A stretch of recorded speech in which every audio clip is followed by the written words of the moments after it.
लोगों का। Namaskar and welcome. The polling for Delhi Assembly election is about to over. Around 58% voting has been done till 5 p.m. Both Aam Aadmi Party and Bharatiya Janata Party are claiming victory, while Congress asserts that they will perform better this time. To discuss the mood of Delhi, we have our editor Shri Prafulla Kedkar, Nishant Azad, Sonam Singh, Ravi Mishra, and our other colleagues. My first question is to Mr. Prafulla Kedkar. So, what do you make of this voting turnout? Does it indicate any anti-incumbency or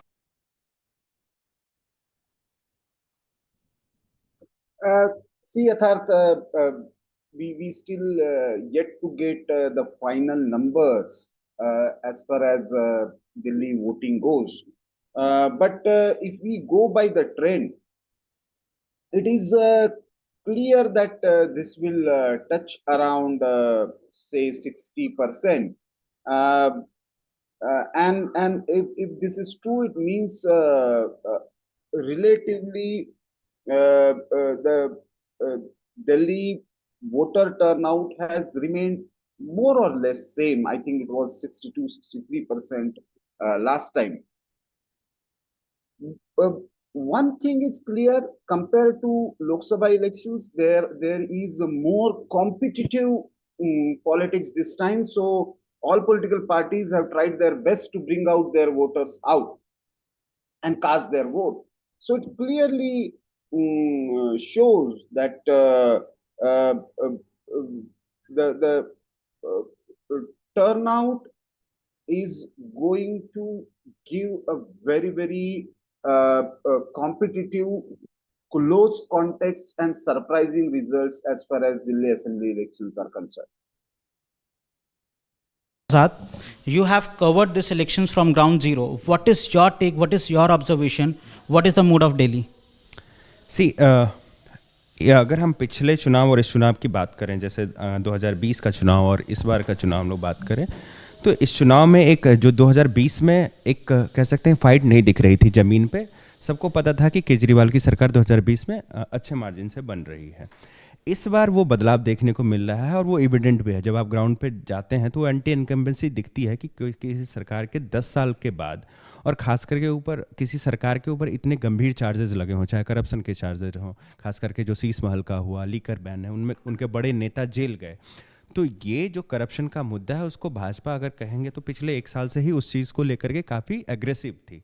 लेकिन अभी हाल के जो एक महीने का खास करके जो डेट की घोषणा होने के बाद जिस तरीके से एग्रेसिव कैंपेन बीजेपी का चला, और it was against the Kejriwal, not Atishi जो अभी मुख्यमंत्री थी, केजरीवाल के खिलाफ।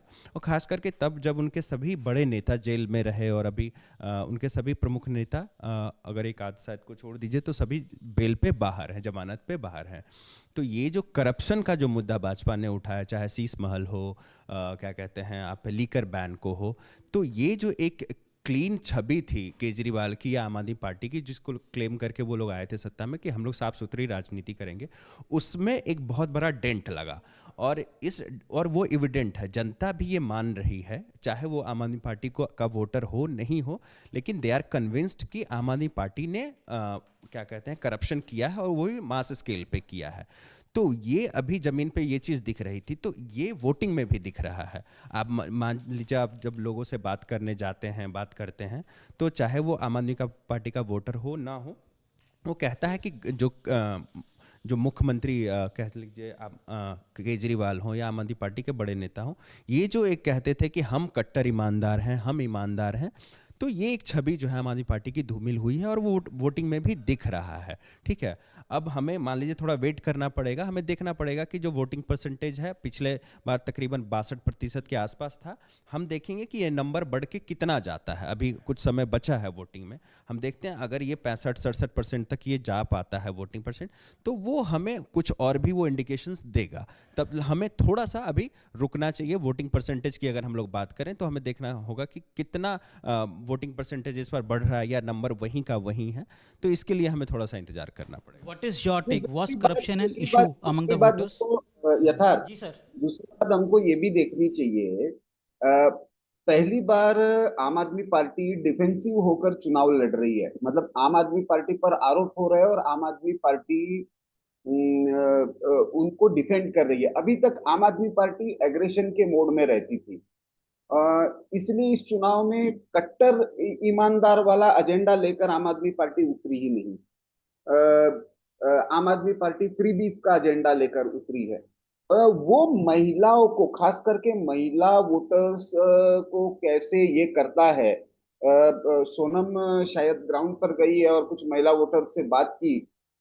तो मुझे पता नहीं Sonam, what was your experience on the ground when it comes to how far women voters are ready to buy this freebies culture। मुझे मुझे एक टैक्सी ड्राइवर मिला था, तो उसने तो बोला कि चाहते तो नहीं है सर, लेकिन शायद पता नहीं महिला वोटर क्या कर दे, ये शायद रिपीट ना हो इस बार। So I'm not sure what is the trend on the ground, but while covering this election on the ground, what has been your experience, Sonam? Can they play a decisive role? Actually, sir, I would like to bifurcate this whole thing into two parts. A, the women below the poverty line or who are not earning that well, for them, freebies are very important. For them, an amount of 1900 or 2000 or 2500 is a big amount. So, yes, they are going to vote for free bijli, free pani, and that amount of money, free travel in DTC buses. But the women, most of the women who are working, they want to vote for security, they want to vote for better health benefits, they want to vote for infrastructure. Like I met a woman, she was a working girl, and she told me कि it's been years and years, but जो traffic का problem है, जो pollution का problem है, या फिर जो दिल्ली मेट्रो का प्रॉब्लम है, वो सॉल्व ही नहीं हो रहा. The number of DTC buses are not good. The number of electric DTC buses, the electric buses have been given by the central government. तो उनका ये कहना था कि why the government is not talking about the, I'm talking about the, operationally नहीं हुई. Yeah, why they are not talking about infrastructure, why they are not talking about health benefits, why they are not talking about employment. But yes, the women who are not earning well, जिनके लिए free बिजली पानी बहुत important मुद्दे हैं, उनके लिए ये वाकई में जो केजरीवाल की फ्रीबीज हैं, it works for them, but it is going to be competitive this time because same has been announced by everyone. There are the women voters who probably used to vote for BJP, who are BJP voters. They might vote for BJP this time because उनको एक तो मोदी का जो पूरा वादा है वो तो उनका फुलफिल होगा ही, और साथ में उनको फ्रीबीज भी मिलेंगी. So it's going to be a very tough competition this time. I think an year back the competition wasn't that visible, but right now not just Congress, BJP, it's going to be a tough competition. I want to add one thing in this कि sir ये जो आम Aadmi party की जो politics है उसको हमको समझना पड़ेगा. हम उसको कहते हैं कि जो ड्रामा की पॉलिटिक्स है. केजरीवाल जो रोज़ प्रेस कॉन्फ्रेंस करते हैं तो हम कहते हैं ना कि आप एक ही झूठ को बार बार जब बोलते हैं तो लोग उसको सच मान लेते हैं. तो ये चीज़ ना ज़मीन पे भी, मैं आपको एक छोटा सा उदाहरण देता हूँ कि ये जो विमेन वोटर की खास करके जिसको हम लोग कहते हैं कि इनोसेंट वोटर्स होते हैं, मैं आपको बुड़ारी का एक उदाहरण देता हूँ जहाँ पे बुड़ारी में एक कॉलोनी है, बाबा कॉलोनी. तो ये जो बार बार केजरीवाल कहते हैं कि हमें एलजी काम नहीं करने देते हैं, उसका इम्प्लीमेंटेशन नहीं करने देते हैं, वहाँ पे एक कॉलोनी है बाबा कॉलोनी, और वहाँ की सड़कें बहुत गंदी स्थिति में. पूरे बुड़ारी में सीवर का और सड़क का जो प्रॉब्लम हो वो एविडेंट है. लेकिन उस जब आप मोहल्ले में जाते हैं तो वहाँ के जो दुकानदार हैं खुद पैसा इकट्ठा करके, क्राउड फंडिंग करके उस रोड में बालू उन्होंने डलवाया है, उसमें ईंट डलवाई है. और हमने एक दुकानदार थी जो महिला दुकानदार थी, वहाँ पे उनसे बात की तो हमने पूछा कि ये क्यों नहीं हुआ, तो उन्होंने कहा कि भाजपा वाले ने बनने नहीं दिया. ठीक है, मैं आपको मैं सोच की बात बता रहा हूँ. हमने उनसे कहा कि अब तो एमसीडी भी, मान लीजिए सरकार भी आम आदमी पार्टी की एमसीडी भी उनके पास है, तो फिर इसमें भाजपा वाले कैसे रोक सकते हैं. और हमने ये भी कहा कि मान लीजिए जैसे कोई पॉलिसी को इम्प्लीमेंट करनी होती है या फिर क्या कहते हैं अपने लिए घर बनाना होता है, तो उस वहाँ पे एलजी क्यों नहीं करता है. तो they were so much convinced कि नहीं सच में ये लोग काम नहीं करने देते हैं भाजपा वाले. सो मैं वहाँ मिल के आई हूँ विधायक जी से भी, जो वहाँ से संजीव झा है, लोकल आम आदमी पार्टी का विधायक है और 2 बार से विधायक है. और उसको कोई क्वेश्चन करने के लिए तैयार ही नहीं है। तो एक बड़ा वर्ग जो है ऐसा है। दूसरा, मैं आपको जंगपुरा की घटना बताता हूँ। जंगपुरा में रेल बिहार कॉलोनी है, वहाँ पे ज़्यादातर मद्रासी कम्युनिटी के लोग रहते हैं और वहाँ पे भी औरतों की संख्या अच्छी है। वहाँ पे कुछ बिहारी यूपी के भी लोग रहते हैं, लेकिन ज़्यादातर मद्रासी लोग रहते हैं। तो वहाँ पे उनकी स्थिति बहुत ही खराब है। ऑलमोस्ट वो लोग नाले के और पटरी के किनारे रहते हैं और लंबे समय से रहते हैं। लेकिन वो केजरीवाल को बात करने पे वो उनको पता है, जब मैं उनसे पूछा कि केजरीवाल कह रहे हैं कि 2500 रुपये देंगे, तो क्या आपको लगता है कि वो मिलेगा? तो दो महिलाएं, जो एक वृद्धा थी जिनको कोई पेंशन नहीं मिल रहा है, उनको ये आश्वस्त हैं कि हमें 2500 भी नहीं मिलेगा। लेकिन वहाँ पे जो कि प्रवीण कुमार या प्रदीप कुमार, वहाँ से आम आदमी पार्टी का विधायक था प्रवीण कुमार, और उसकी सीट बदली गई, इस पर सिसोदिया को वहाँ पे भेजा गया। लेकिन वहाँ पे इतनी एंटी इनकम्बेंसी होने के बाद भी उस प्रवीण कुमार ने एक छोटे से स्पेस में, कह लीजिए आप 50 गज में, कुछ बाथरूम और कुछ शौचालय की व्यवस्था की है। तो उन महिलाओं ने ये कहा कि हमें कुछ ना मिले वो ठीक है, लेकिन पहले हमें शौच के लिए रेलवे लाइन पे पुरुषों के साथ जाना पड़ता था, लेकिन अभी हम जो है एक सुरक्षित महसूस करते हैं। हम जो है शौच के लिए और स्नान के लिए हम इस स्थान का प्रयोग। तो आप देखिए कि वो महिलाएं वो कन्विंस्ड हैं कि हमें 2500 नहीं मिलने वाला है, केजरीवाल झूठ बोल रहे हैं। लेकिन फिर भी कहीं 2 साल 3 साल पहले उनके स्नान घर की व्यवस्था, उनके शौचालय की व्यवस्था सरकार ने की, आम आदमी पार्टी ने। तो ये अभी तक उनके जो नरेंद्र मोदी भी बात करते रहे शौच की, जो एक सेफ्टी का माहौल देना, एक सुरक्षा का। तो इस वजह से वहां पे वोटर्स जो है रेल बिहार में, जबकि एक नॉर्मल सेंटिमेंट वहां पे ये है कि जो वहां पे भाजपा के कैंडिडेट हैं उसको वोट लोग देंगे, क्योंकि सिसोदिया आउटसाइडर हो जाते हैं। और जो वहां लोकल भाजपा के कैंडिडेट है वो पहले कांग्रेस में था, 2 बार 3 बार के वो विधायक रहे हैं और अच्छे नेता, उनकी अपनी ग्राउंड पे पकड़ है। लोग कहते हैं कि चाहे 12 बजे रात में जाएं, सुबह जाएं, आप कभी भी उनको फोन कीजिए, कभी भी वो अवेलेबल रहते हैं। लेकिन वहाँ दूसरा पक्ष है, महिलाओं का पक्ष, जो एक शौचालय और स्नान घर की वजह से उनका सेंटिमेंट अभी है और वो कह रही हैं कि वोट हम केजरीवाल को ही देंगे। तो ये चीज आपको, क्योंकि हम जो कहते हैं ना सेफ्टी की जो बात जो सोनम जी अभी कह रही थी कि एक वर्ग है, तो जो बड़ा तबका है, वो बड़ा तबका के लिए ये मुद्दे होते हैं। वो तभी मुद्दे होते हैं जब कुछ अप्रिय घटना हो जाती है। नहीं तो नॉर्मल फ्रीबीज और इन सब पे ही उन लोगों, ज्यादातर वो लोग बिलीव करते हैं और उसी को लेकर के एक वो बनता है और उसको लेकर के वोट करते हैं। But sir, actually, we observed a very interesting thing that people are actually fed up with this conflict between LG and Kejriwal. Though people probably जो दिल्ली के लोग हैं probably they would like to vote for freebies या फिर कुछ हो सकता है बीजेपी के वोटर्स हो, बट उनका एक बहुत बड़ा जो मुद्दा है वो ये है कि यार ये जो एलजी और केजरीवाल का जो झगड़ा है ना, इससे वो लोग बहुत परेशान हैं। सो ये जो एक कन्फ्लिक्ट फ्री एक जो गवर्नेंस है ना, this is what their expectation this time. They want कि जैसे जो डबल इंजन सरकार है, जो प्रॉफिट उनको बाकी स्टेट्स को मिलता है, चाहे वो उत्तर प्रदेश हो, गुजरात हो, अभी फिलहाल महाराष्ट्र को मिल रहा है, तो दे आर एक्सपेक्टिंग कि if BJP will come in power, they'll probably also give those kind of benefits that other state governments are getting. Also about this women issue, security is still a major issue for women in Delhi. They still want to talk about it, but since I think security के बारे में freebies को अगर हटा दिया जाए तो women safety security के बारे में बहुत ज़्यादा बात करी नहीं गई है मैनिफेस्टो के अंदर। हेल्थ के बारे में बात करी गई, सिक्योरिटी के बारे में बात नहीं करी गई, जबकि women in Delhi they still feel unsafe. This is what I got to know while talking to women. Yatharth, Yes, sir. तुम east Delhi, that is your residence area also. Last time BJP had performed well in this area. Even in Lok Sabha election, BJP has been consistently doing well as far as East Delhi is concerned.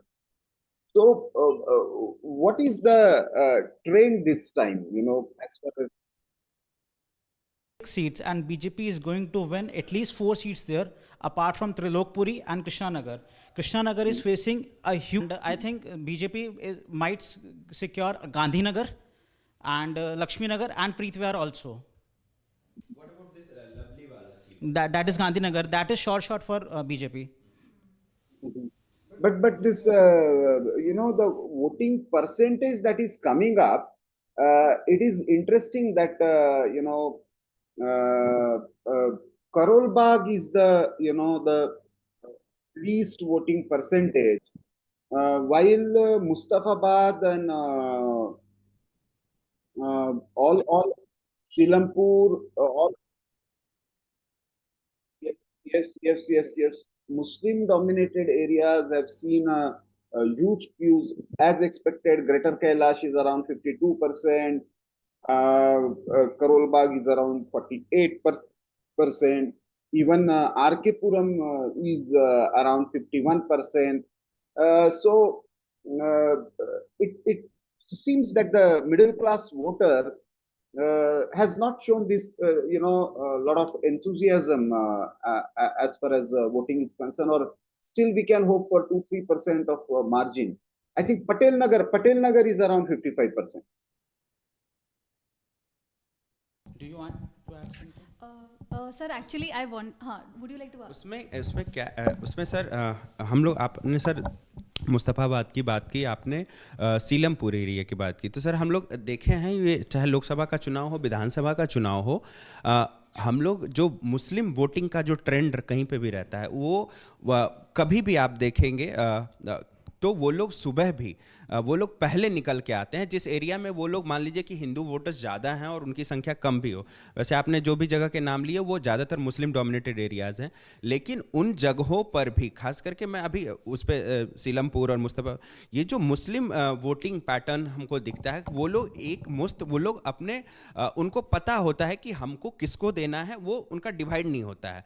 और ये जो mindset है कि जैसे हम लोग कहते हैं कि यहाँ पे भी कि चाहे यूपी का चुनाव देखिए, आप बंगाल का चुनाव देखिए, तो हम लोग कहते हैं कि कोई थर्ड प्लेयर जो है मुस्लिम लीडर के एंट्री से क्या वोट बटेगा, ऐसा होता नहीं है, क्योंकि वो लोग बहुत ही कॉन्सोलिडेट होकर उनका सिंगल एजेंडा होता है कि कैसे वो भाजपा को उस सीटों पे, जिस सीट पे वो मजबूत हैं वहाँ पे हरा सकें, और जिन सीटों पे नहीं हैं और जिन सीटों में वो कम संख्या में हैं, तो सुबह के खास करके सुबह के समय में और जिस समय ज़्यादा लोग निकल के आना चाहते हैं उस समय वो बूथ एक तरीके से कह लीजिए कि ये शब्द सही नहीं होगा, लेकिन एक तरीके से क्यू के माध्यम से बूथ कैप्चर करते हैं, ताकि जो हिंदू वोटर्स है जिनके बारे में हम लोग कहते भी हैं, या जो मिडिल क्लास वोटर है, बहुत आराम से वैसे ही निकलता है, एक बार जाता भी है तो देखता है लंबी लाइन है तो वो लौट के भी आ जाता है। तो हाँ, तो और ये ऐसे इंसिडेंट्स और फेक वोटिंग की भी चीज़ें अब तो नई आने लगी है कि बुर्का में जो है लोग पहन के लोग वोटिंग करने के लिए पहुंच जा रहे हैं और उसको क्वेश्चन करके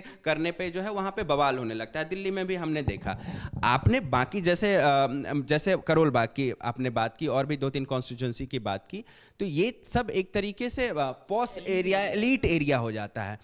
तो एलीट एरिया को हम हमेशा कहते हैं कि जब टीवी डिबेट की बात हो, हम घर में बैठ करके और किसी मुद्दे को डिस्कस करने की बात हो, तो हम लोग इस चीज़ को काफ़ी प्रमुखता से उठाते हैं, लेकिन when it come to voting और साथ में महाकुंभ भी चल रहा है, तो मुझे लग रहा है कि एक सेक्शन जो है, कुछ वोटर्स, मुझे ऐसा लगता है कि वो लोग बाहर भी हैं प्रदेश से, और खास करके जो मिडिल क्लास और अपर मिडिल क्लास है वो बहुत आराम से वोट करने के लिए निकलता है। इस चक्कर में बहुत लोगों का वोट डल नहीं पाता है, बहुत लोग जाते हैं बूथ पे, भीड़ देखते हैं तो लौट आते हैं।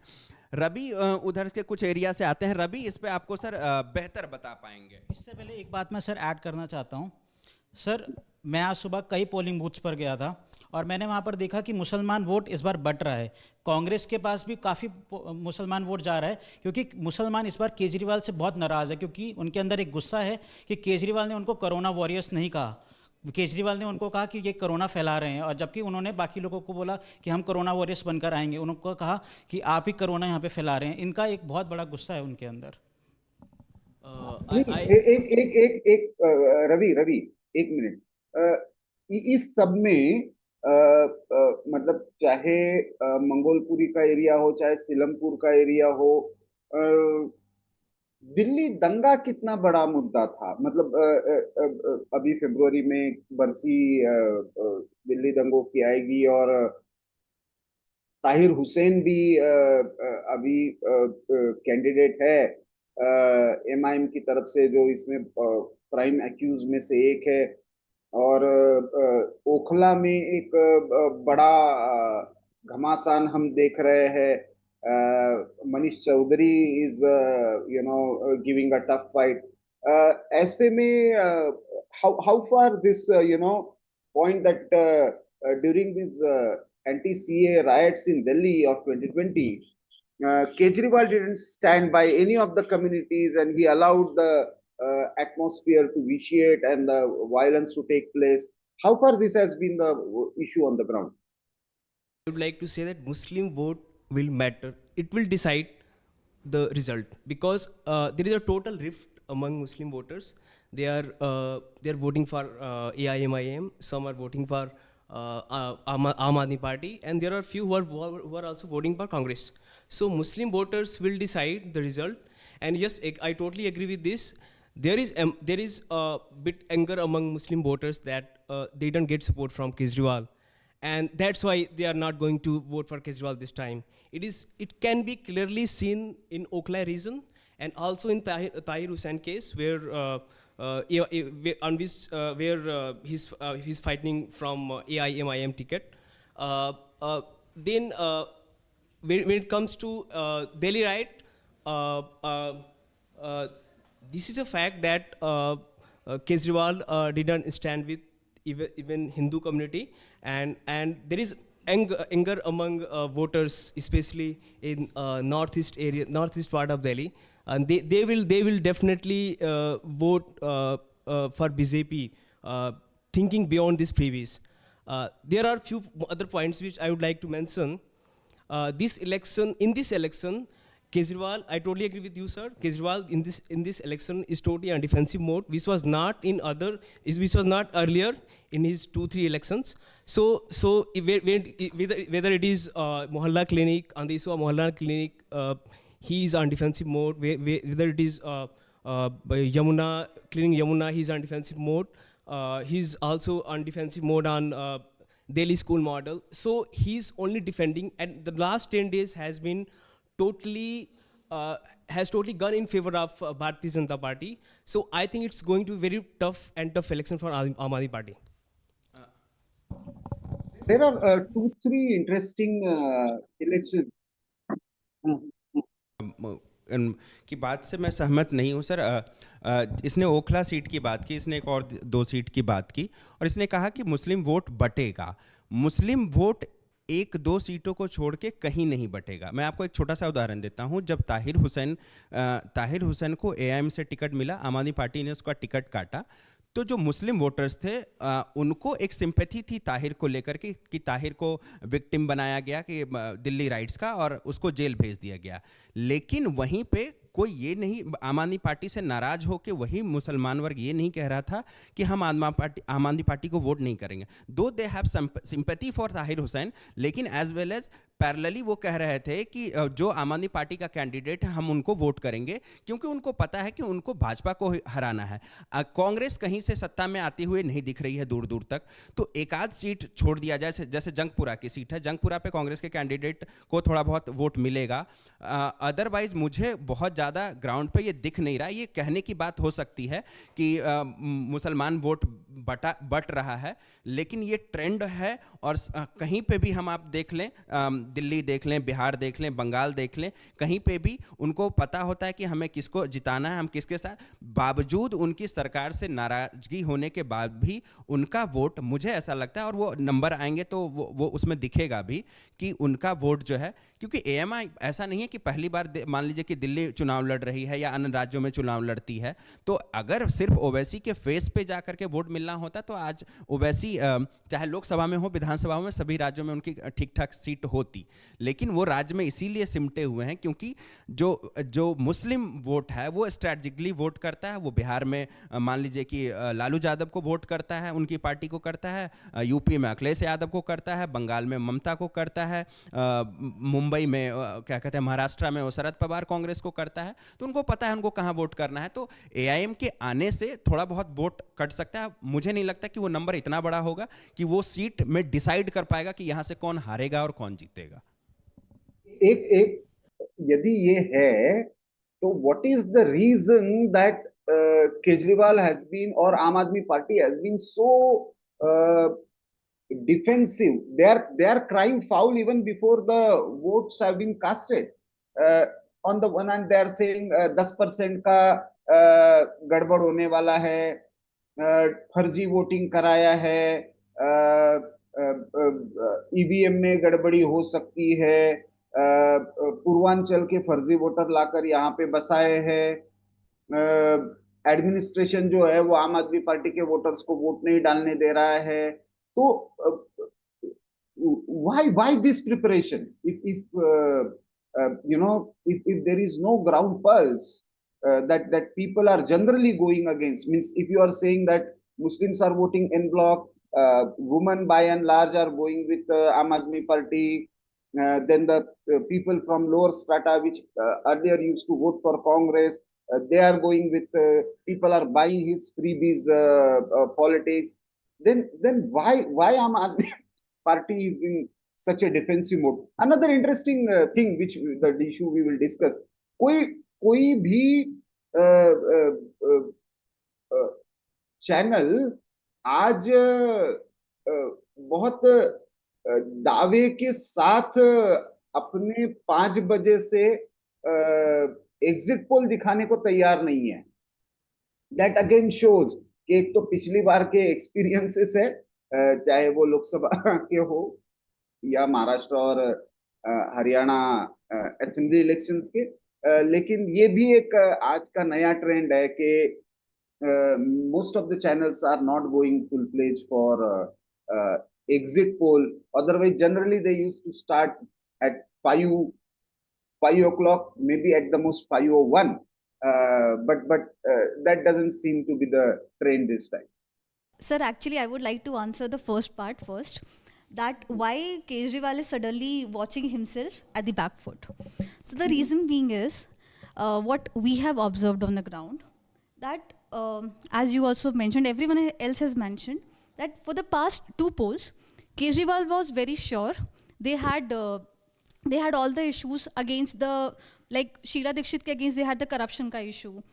Then after that they performed. People had people believed them. They came as the most honest party in the entire country.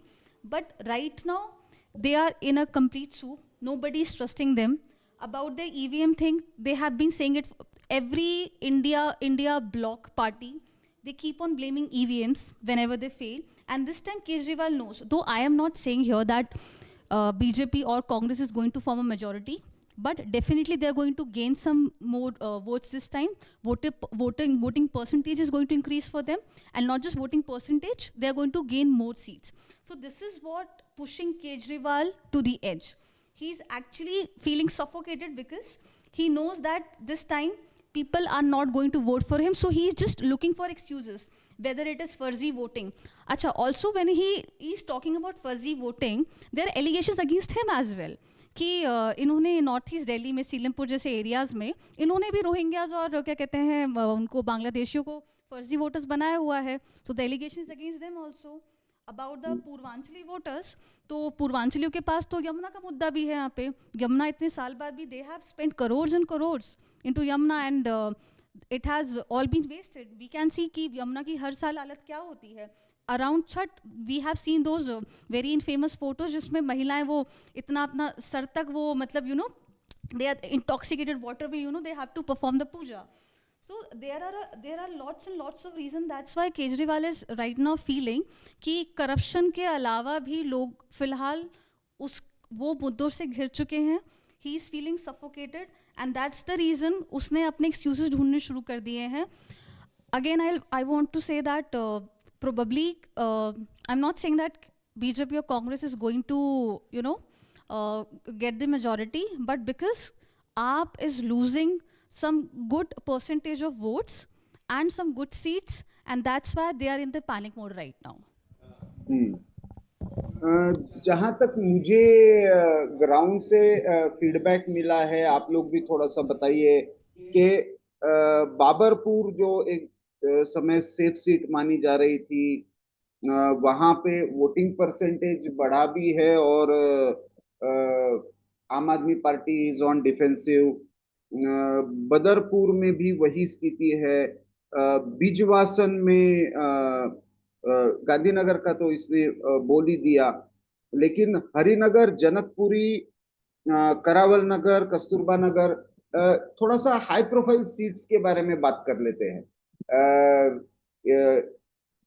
एक तरफ तीन बड़े फेसेस आम आदमी पार्टी के हैं। अरविंद केजरीवाल स्वयं नई दिल्ली से लड़ रहे हैं, जंगपुरा से मनीष सिसोदिया है, आतिशी कालकाजी से लड़ रही है, और वहां पे वहीं पे परवेश वर्मा है केजरीवाल के विरोध में, संदीप दीक्षित है इधर, कालकाजी के इसमें रमेश बिधूड़ी है, तो आतिशी रमेश बिधूड़ी है और अलका लांबा है। तो क्या इन इन हाई प्रोफाइल सीट्स पर क्या लग रहा है? चाहे थोड़ी देर के लिए हम लोग उसको पर्परगंज भी मान लेते हैं।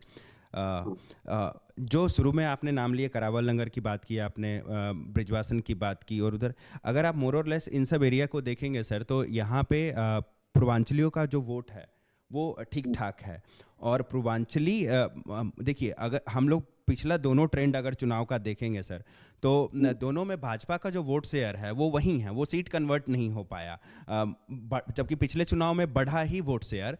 और हम लोग अगर आंकड़े में जाएं तो सर 66% जो है 2015 में, जो हम लोग कह लीजिए पूर्वांचली प्लस जो क्या कहते हैं, जो झुग्गी झोपड़ी हो गया, अनऑथराइज कॉलोनी में जो लोग रहते हैं, उन लोगों का वोट शेयर देखें तो 66% वोट जो है आम आदमी पार्टी को मिला, और पिछले चुनाव में 61% मिला।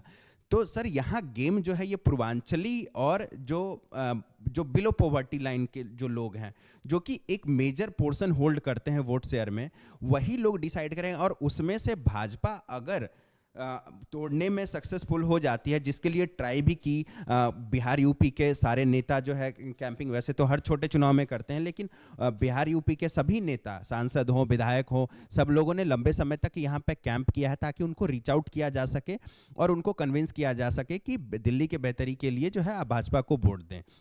तो ये सारा गेम ही सर पूर्वांचली और जे कॉलोनीज वाले जो लोग हैं उनके वोट बैंक का। अब आते हैं सर ये चारों सीट की जिसकी आप बात कर रहे हैं, संदीप दीक्षित कांग्रेस के, और ऐसे ही 2-3 नेता अगर मोर और लेस दिल्ली में कहें कि कांग्रेस किन सीटों पे चुनाव लड़ रही है, तो कुछ ही सीटों पे कांग्रेस चुनाव लड़ रही है। कांग्रेस का केंद्रीय नेतृत्व इस चुनाव में कहीं नहीं है। राहुल गांधी की भी कितनी जनसभाएं हुई हमने देखी, और उनके स्पोक्स पर्सन किस तरीके से बैठ करके चैनल्स पर उनको डिफेंड करते रहे। जब यहाँ दिल्ली में के चुनाव की तैयारी चल रही थी तो वो किसी और राज्य में होते थे।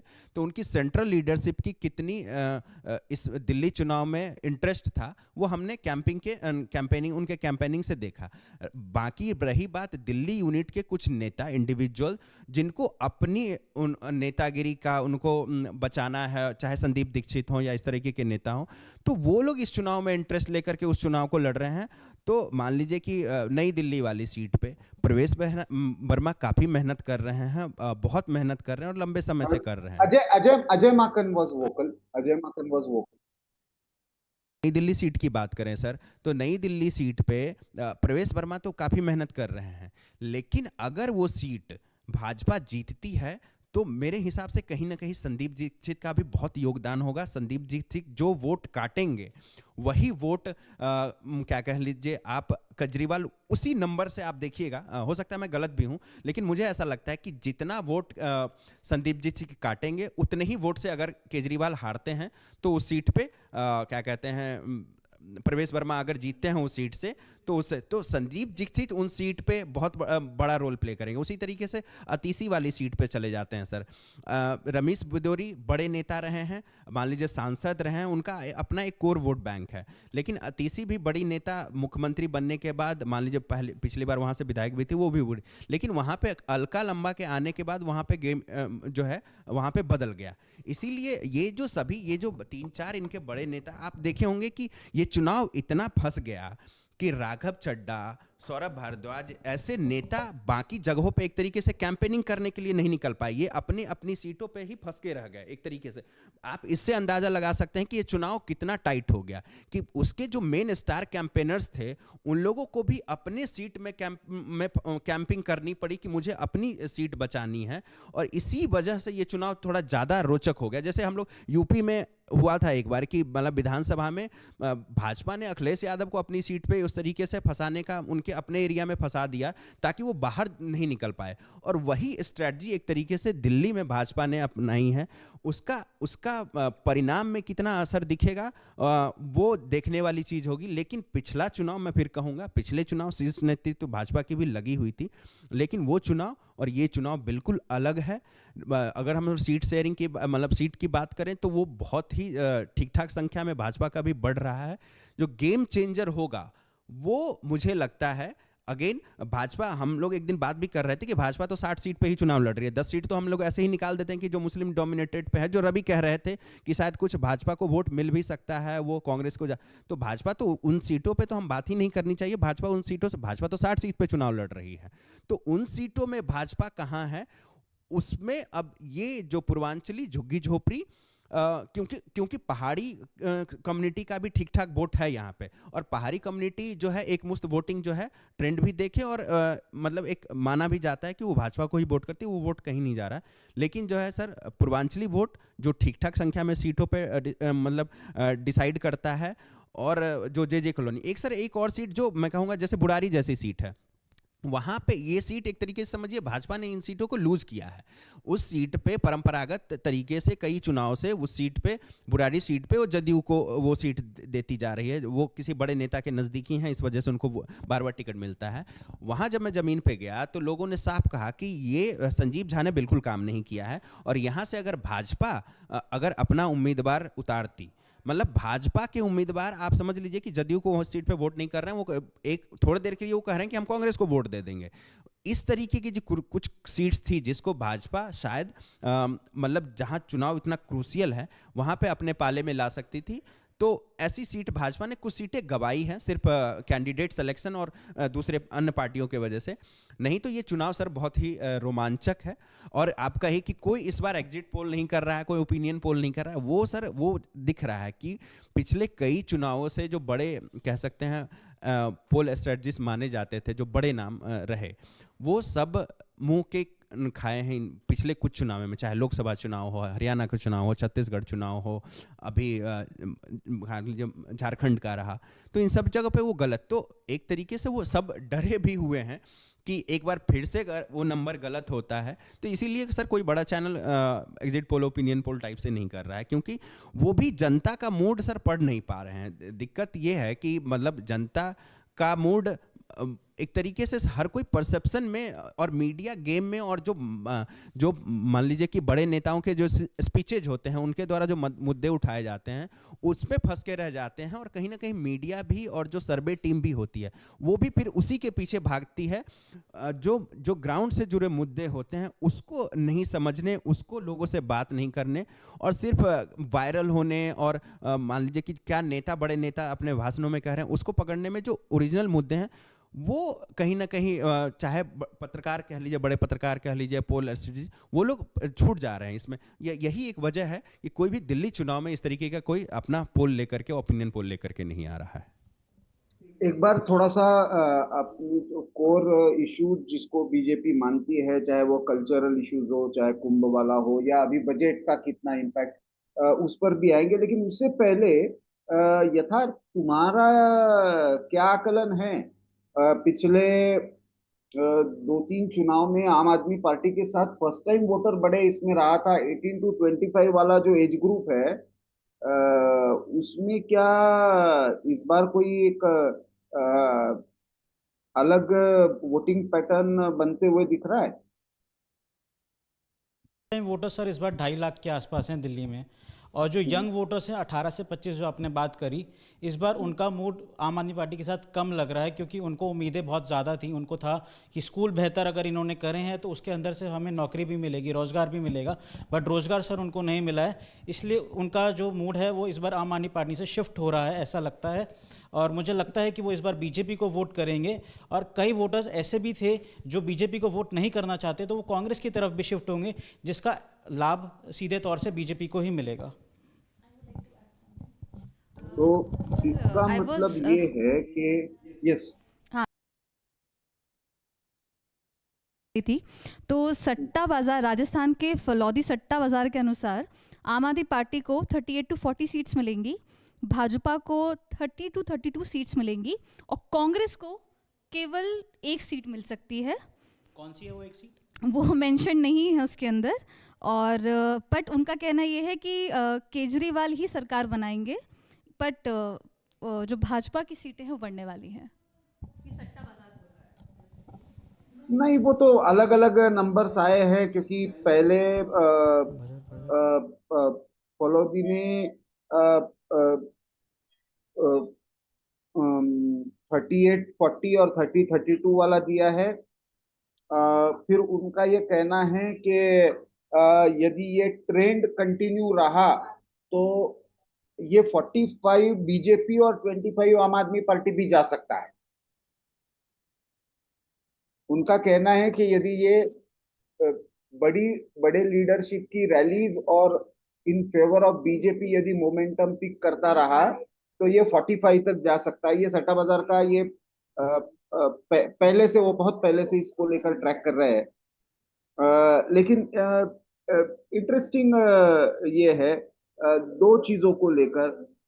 एक बात तो साफ लग रही है कि वन, जो आम आदमी पार्टी को 50% वाला, 50, 52, 54% वाला वोट शेयर दिखता था, वो बिल्कुल नहीं दिखेगा।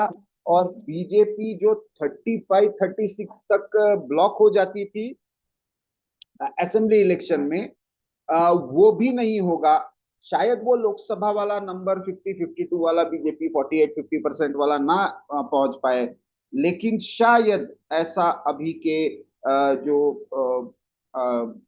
एक कुल मिलाकर ग्राउंड का फीडबैक है और आज का भी वोटिंग पैटर्न है, उससे ऐसा लगता है कि ये 44-42% वाला चुनाव हियर एंड देयर होगा। क्या ऐसी भी स्थिति है कि कोई एक अंडर करंट या एंटी इनकम्बेंसी साइलेंट है और कोई हम उसको पकड़ नहीं पा रहे? ऐसा भी लग रहा है क्या? मुझे लगता है कि जो इस बार का इलेक्शन है उसको आम आदमी पार्टी ने सोचा और समझा था कि ये बहुत टफ होने वाला है, इसलिए उन्होंने अपनी सीट्स, अपने उम्मीदवार पहले 1-1.5 महीने पहले ही उतार दिए थे, तो उनको काफ़ी ज़्यादा मौका मिला काम करने का, ज़मीन पे प्रचार करने का।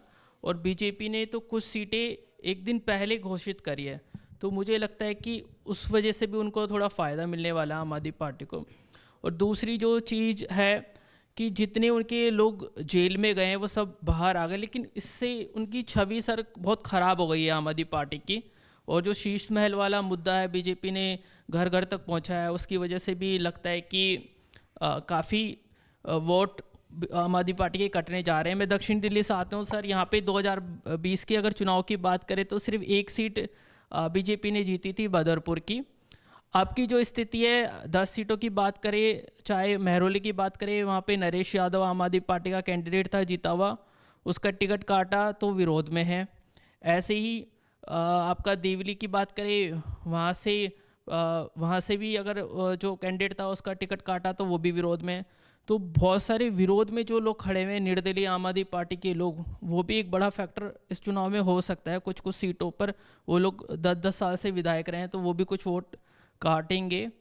तो जिस तरीके से रैलीज मोदी जी ने भी करी है और भी बड़े लीडरशिप ने करी है, गलियों में मुख्यमंत्री सब घूम रहे थे, तो बीजेपी ने इस चुनाव को बहुत सीरियसली लिया और बहुत अच्छे कैंडिडेट, मजे हुए खिलाड़ी उतारे हैं। और जो टिकटें काटी थी सांसदों की, वो भी इसलिए काटी थी कि वो भी अपने एरिया में ज़मीन पे काम करें।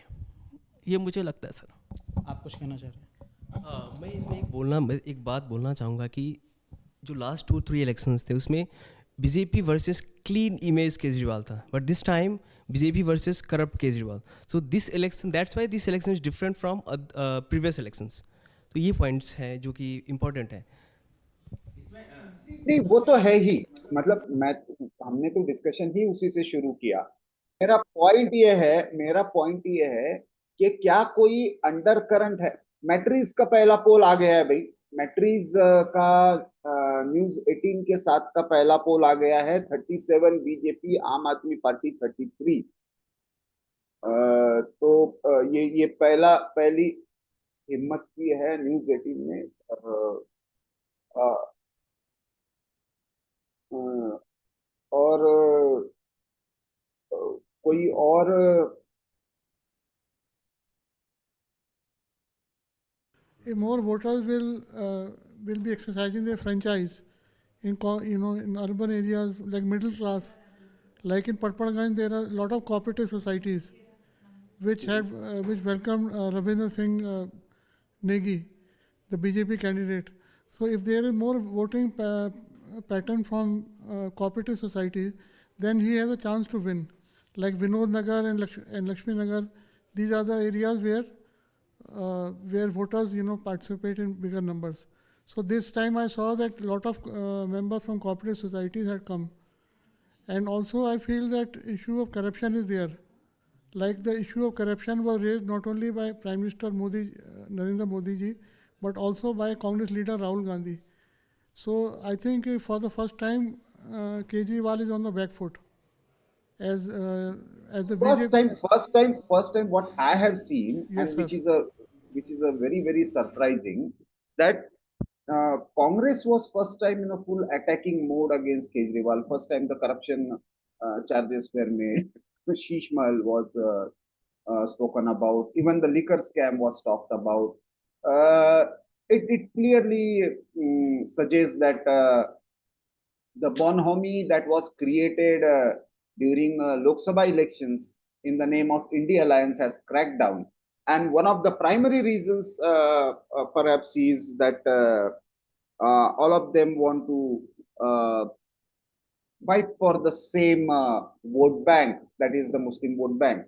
And that is primarily the reason. But again, the point that I'm trying to understand, uh, uh, uh, Sonam, you had gone on the ground in Maharashtra, uh, uh, uh, Haryana में भी आप लोग ground पर गए थे.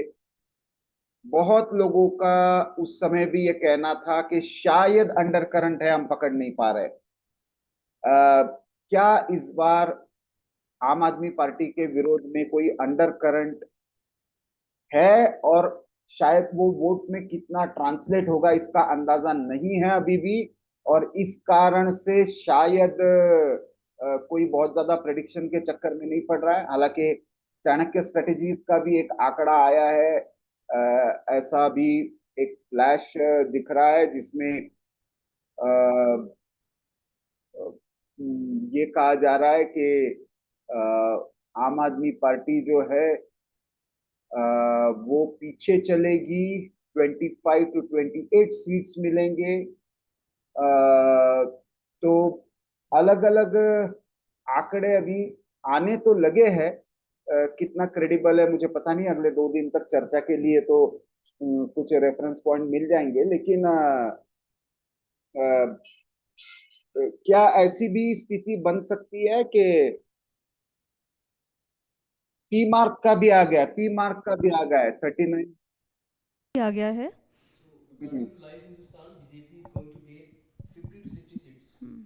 Sir actually ऐसा लग रहा है that what had happened in Maharashtra and Haryana, it's going to it's going to be repeated in Delhi as well, because sir, what we have actually observed is that people these days when you go and speak to them, they have their anger. वो लोग बात करेंगे कि हाँ ये हुआ है, वो हुआ है, हमें ये चाहिए, वो चाहिए, बट वो जो पोलिंग बूथ पे जाते हैं तो जो उनके जो मुद्दे होते हैं बेसिकली उसी के लिए वोट करते हैं. Sometimes they don't talk about those things on camera, so probably वो रीड कर पाना बहुत अब डिफ़िकल्ट हो पा रहा है, क्योंकि ये अभी लोकसभा पोल्स में भी सेम हुआ और महाराष्ट्र हरियाणा पोल्स में भी वही हुआ, that everybody was anticipating, especially in Haryana polls, everyone was anticipating less and less number of seats for BJP, but they outperformed themselves. I think even the BJP leaders were shocked to some extent that the number of seats they got. So the same thing probably can happen for BJP in Delhi as well. We can see People's Pulse is giving 51 to 60 seats to BJP right now, and Aam Aadmi Party is getting only 10 to 19. So the numbers which are coming through the exit polls are quite interesting, and definitely there is an undercurrent which we have not been. On 8th we'll get the right numbers, but according to exit polls, yeah, definitely there was an undercurrent for BJP. The voters, probably the supporters of Aam Aadmi Party who thought that Kejriwal is an honest guy, and because we when we went to Kalkaji, we met like a group of auto walas, rickshaw walas, who told us that they actually worked shoulder to shoulder with Atishi to gain votes for her. They actually taught her the nitty gritties of politics. But now अगर वो जाते हैं आतिशी के पास तो उनसे मिलती भी नहीं है. So these are some issues जो कि केजरीवाल और आम आदमी पार्टी के जो बेसिक सपोर्टर्स थे, जो बिल्कुल ग्राउंड लेवल के वर्कर्स थे, वही उनसे खुश नहीं है, क्योंकि लोग उनके पास ऑनेस्टी और करप्शन फ्री गवर्नेंस के लिए आए थे. अब लोग बोलते हैं टैंकर माफिया है, उनको रोड बनवानी होती है तो खुद पैसा देना पड़ता है, उनके जितने भी एमएलएज हैं वो भी वीआईपी कल्चर में घुस गए हैं. सो ऑब्वियसली कुछ गुस्सा है जो लोगों के अंदर, वो डेफिनेटली इस बार वोट्स में कन्वर्ट होने वाला है बीजेपी के लिए. So People's Pulse is giving 48 to 50. JVC is giving 39 to 45. आपने जो बात कही सर कि जो बजट में जो इस बार दिखा, जो आपने पूछा और फिर हम लोग कुछ और मुद्दों को डिस्कस कि जो ये जो 12 लाख तक का जो टैक्सेशन में जो एक्सेप्शन मिला है, क्या हम इसको फिर ये कह मिडिल क्लास, हाँ, मिडिल क्लास, ये सैलरीड क्लास और मिडिल क्लास के लिए एक बहुत मतलब समझिए मेजर सरकार के लिए अचीवमेंट और लोगों के लिए बहुत बड़ा रिलीफ है. तो क्या एक तबका जो अभी तक कह सकते हैं, जो हमने देखा भी कि भाजपा को भी कहा जाने लगा था कि वो अब उनकी भी राजनीति कमोबेश जो कहती थी कि मिडिल क्लास की पार्टी मानी जाती थी एक समय में, अब वो शिफ्ट होकर के जो एक तरीके से कह सकते हैं जो पिछड़ा वर्ग है, जो बिलो पॉवर्टी लाइन से, उनकी राजनीति में जो एक आरोप लग रहा था भाजपा के ऊपर, और उसको इस मूव के साथ भाजपा ने तोड़ा है. तो क्या हम कह सकते हैं कि ये चुनाव देखिए कहीं ना कहीं 10% का खेला है ये चुनाव पूरा, कि कांग्रेस जो है अपने 4% 5% से बढ़ करके 9 से 10% चली जाती है डबल डिजिट में, और भाजपा को तकरीबन 8 से 9% अगर का जंप मिल जाता है, तो वो जो अभी तक सीट कन्वर्जन नहीं हो रहा था वो होने लगेगा. तो ये नंबर जो आप कह रहे हैं कि निशन चीज बातों को समझो. BJP on an average assembly election में 35-36% पे रहती है. वही बीजेपी जब लोकसभा इलेक्शन आता है और मोदी फेस होते हैं तो वो 50% तक चली जाती है. एग्जैक्टली यही रिवर्स आम आदमी पार्टी के बारे में होता है असेंबली और लोकसभा चुनाव में. वहां पे आम आदमी पार्टी जो है वो 35-36 तक नहीं, लेकिन 40-41% तक नीचे आ जाती है. अब तो जो ये जो 10-15% का जो फ्लोटिंग वोटर है, जो लोकसभा में एक वोट कर रहा है और विधानसभा में वोट अलग कर रहा है, वो अभी इस बार किस तरीके से अपना मूड दिखाता है, दिल्ली का मूड उस पर डिफाइन होने वाला है.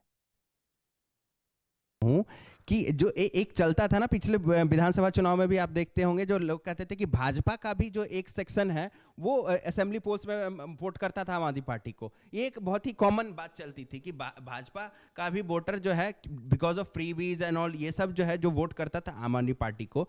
तो क्या वो वोटर इस बार वापस आ रहा है? और ये मुझे जो लग रहा है कि जो बजट की घोषणा हुई है और जिस तरीके से अग्रेसिव कैंपेन किया है भाजपा ने, और जिस तरीके से उन्होंने विश्वास दिलाया है कि जो आम आदमी पार्टी जो उनका जो अभी योजनाएं चल रही है उसको वो बंद नहीं करेगी, उसको कंटिन्यू करेगी, और साथ में इन्होंने न्यू घोषणाएं की है. ठीक है, तो वही मैं कह रहा हूं कि ये जो 10% जो आप जो स्विंग कह रहे हैं, भाजपा क्या इन्हीं वादों और घोषणाओं से अगर उसको लाने में सफल हो जाता है तो ये चुनाव फिर भाजपा जीत रही है. फिर जो आंकड़े आ रहे हैं वो सही है.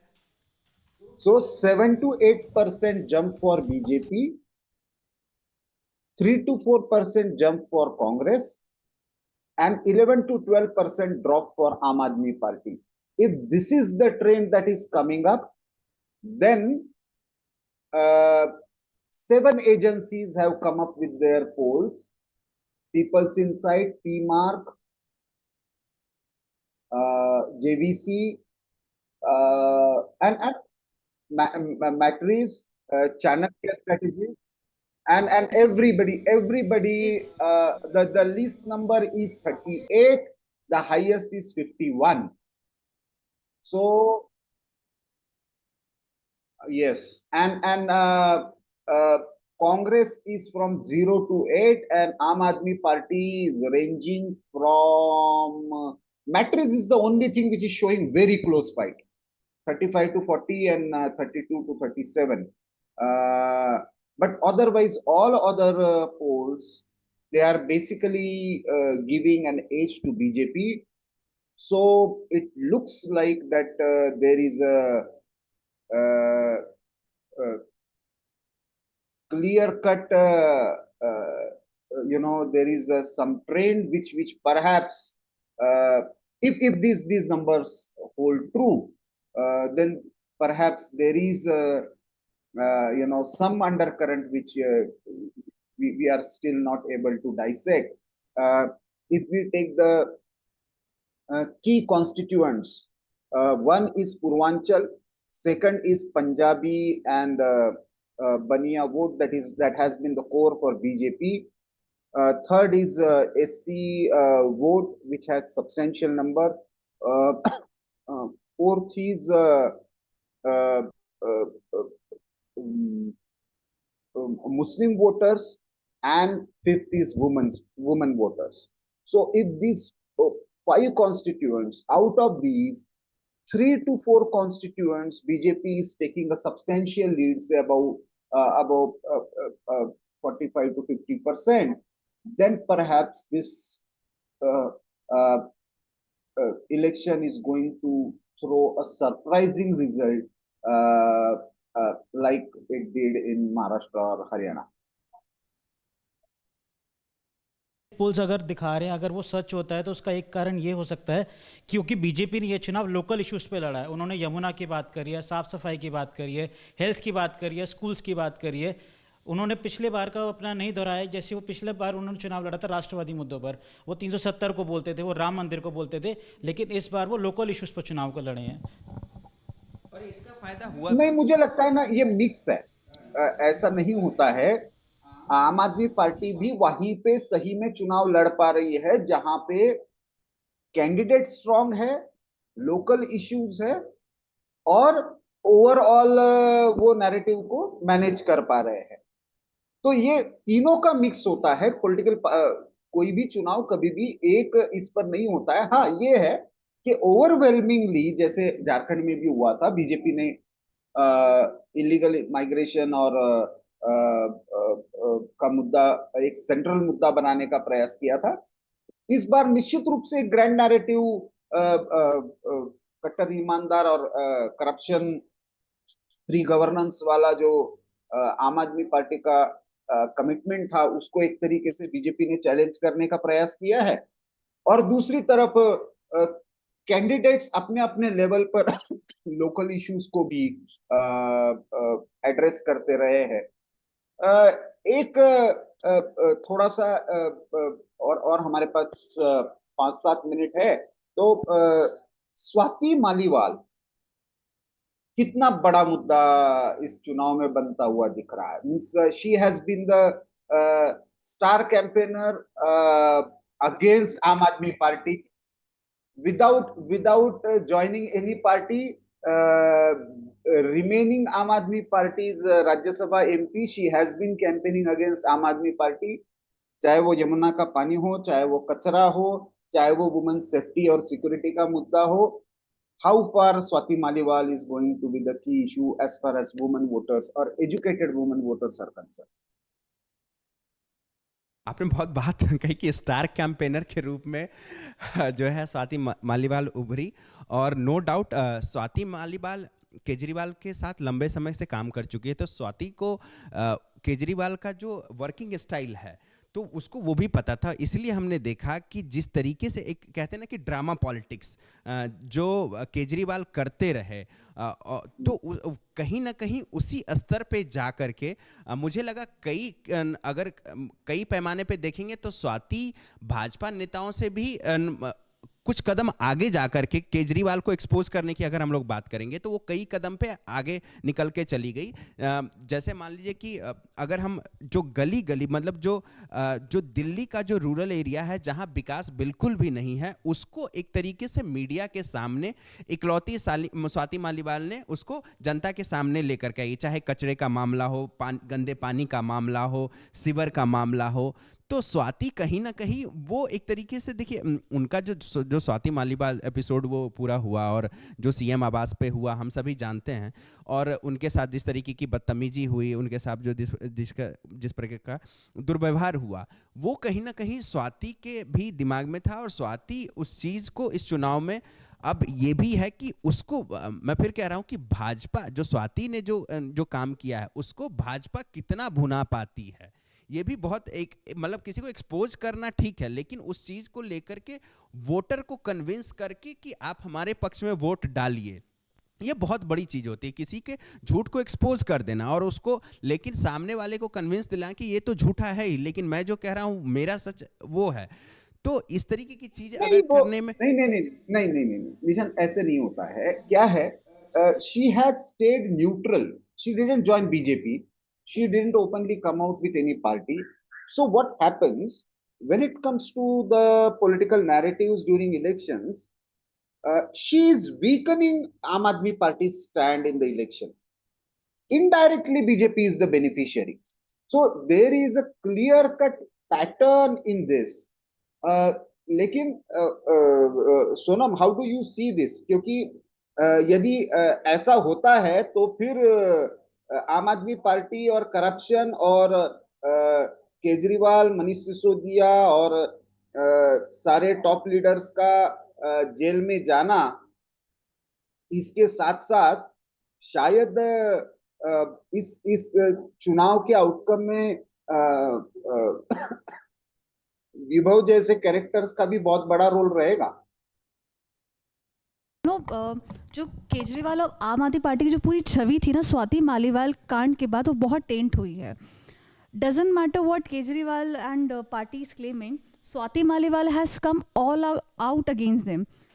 Swati Maliwal, she is on social media and even though अगर बीजेपी डायरेक्टली उसको दो obviously she has not join any party and she still an आप MP, बट जो भी Swati Maliwal what ever she is posting on social media, people can see it, people can understand what has happened. वो sir जाके जो गंदे नाले हैं उनको दिखा रही है, वो स्कूलों में जा रही है, स्कूलों के अंदर जो क्या कहते हैं अलेजेड जो फ्रॉड चल रहे हैं गवर्नमेंट स्कूल्स के अंदर, वो दिखा रही है, वो जो झुग्गी झोपड़ियों में घुस के लोगों को बता रही है।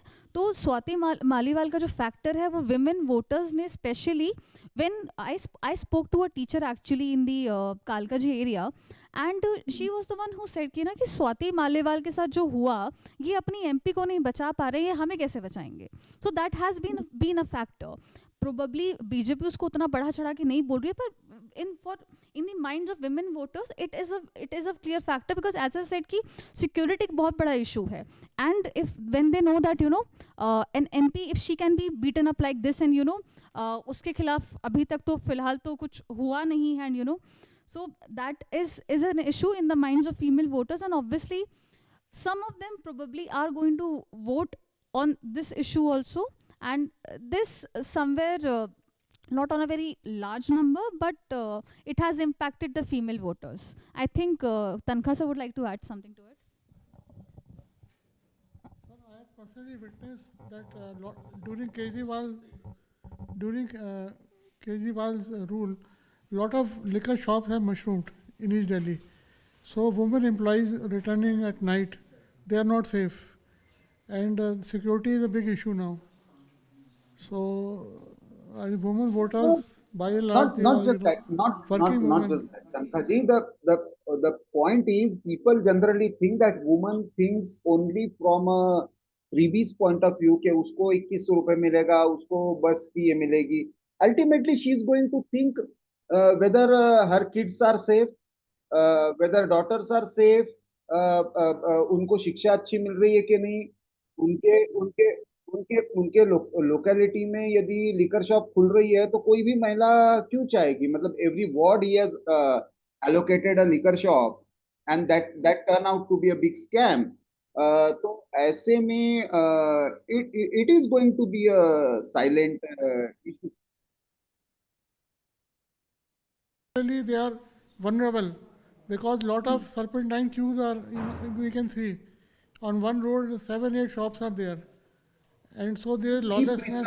We preside नाम से कोई एजेंसी है. First time they are giving आम Aadmi party an age 46 to 52 seats to आम Aadmi party, BJP 18 to 23.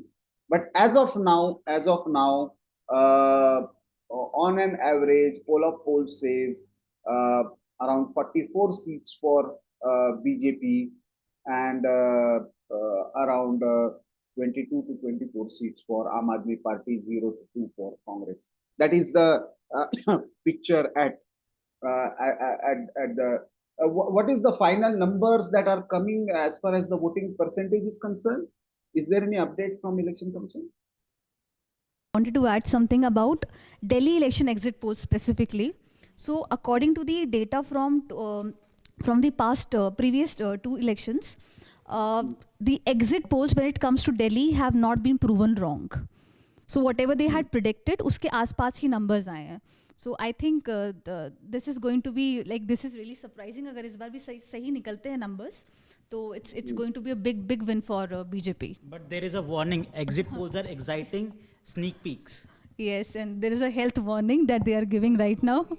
Jin exit poll की बात कर रहे हैं वो दोनों चुनाव बिल्कुल अलग थे, ये चुनाव बिल्कुल अलग था है.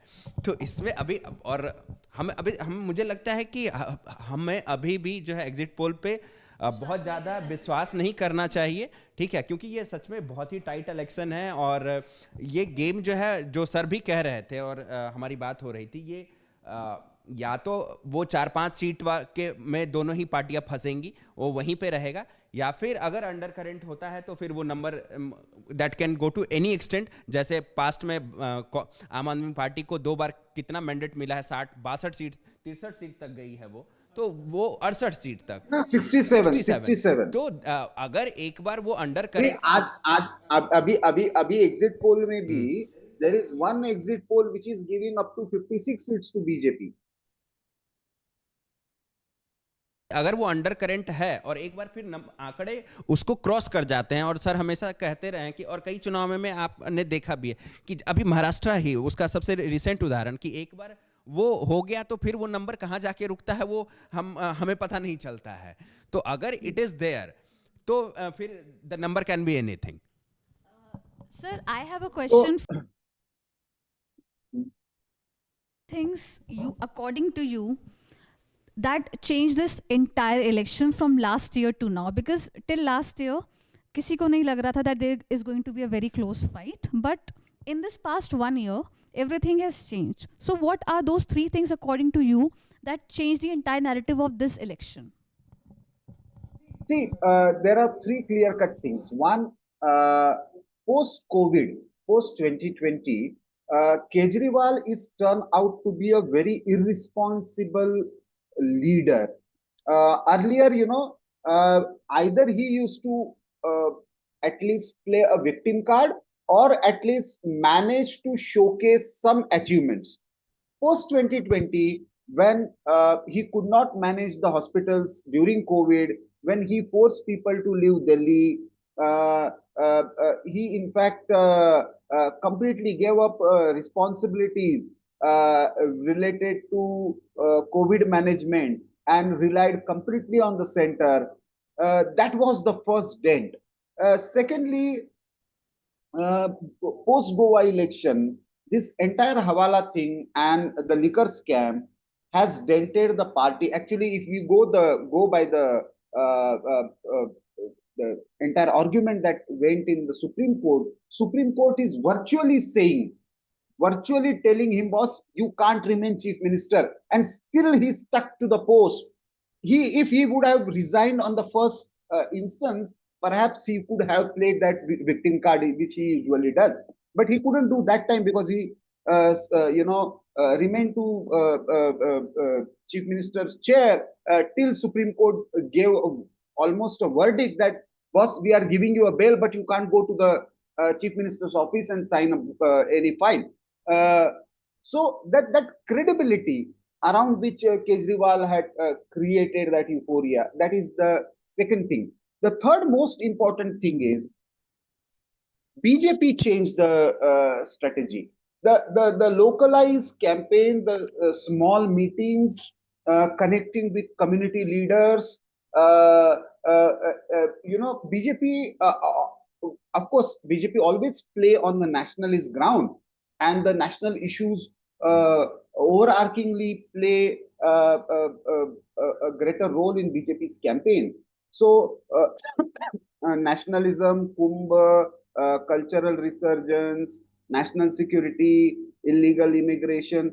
These were larger issues, but they kept the narrative around anti-corruption. What happened to Kejriwal's anti-corruption drive, and what happened to the real issues of, because if you see all the surveys that happened during election, most of the people actually spoke about infrastructure. Most of the people actually spoke about the water. He claimed about free water, but the quality of water is equally important. The same is about the pollution. So if you keep blaming, people now could see this clearly, and subtle media narratives actually expose Kejriwal, because at one point, and Congress of course helped in this, because at one point Kejriwal was carrying the list of corrupt people, right from Mr. Sharad Pawar to Sheila Dikshit to Sonia Gandhi to Chidambaram. And then now, during Lok Sabha election, he sat with the same people to contest against BJP, one. And two, now the same Kejriwal is saying कि proof कहाँ है, CAG की report table नहीं कर रहे हैं. तो that clearly shows the double standards. तो एटलीस्ट मिडिल क्लास में जो क्रेज था उसका वो पूरी तरह से इसके कारण ध्वस्त हो गया. तो मुझे लगता है ये दो तीन मल्टीपल फैक्टर्स काम कर गए दिल्ली में. And Delhi, as you only said, Sonam, Delhi perhaps need a more synergetic governance rather than confrontationist politics. The synergy between the local level bodies, state level, assembly level governance, and of course the national level governance. Because Delhi is a national capital region, so there are multiple layers when it comes to there are many issues which come under urban development ministry or environment ministry or defense ministry or home ministry at the center. But there are multiple issues which are concerning either the state government or the municipal corporations. So when people have to deal with these multiple layers of governments, people need more synergy, more coordination rather than confrontation. And that is perhaps one of the reasons that BJP has been out since Sahab Singh Verma and means at one point Madan Lal Khurana, Sahab Singh Verma, and later Sushma Swaraj. These were three stalwarts, 93, 98, 99. These three stalwarts actually played a key role in BJP. But since Sheila Dikshit took over, and in 2006, she played a great game of gerrymandering of constituencies.